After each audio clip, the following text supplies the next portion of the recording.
من قبلهم أهلكناهم إنهم كانوا مجرمين وما خلقنا السماوات والأرض وما بينهما لاعبين ما خلقناهما إلا بالحق ولكن أكثرهم لا يعلمون إن يوم الفصل ميقاتهم أجمعين يوم لا يغني مولى عن مولى شيئا ولا هم ينصرون إلا من رحم الله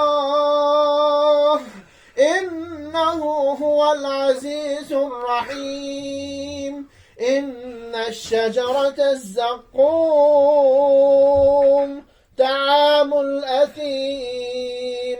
كالمهل يغلي في البطون كغل الحميم خذوه فاعتلوه إلى سواء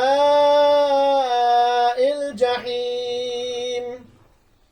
ثم صبوا فوق رأسه من عذاب الحميم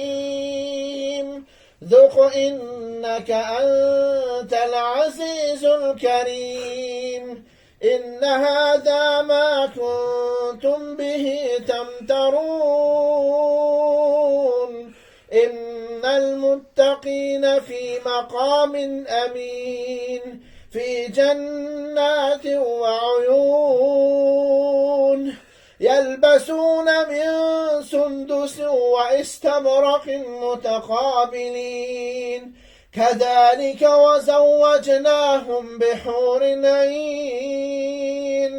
يدعون فيها بكل فاكهة آمنين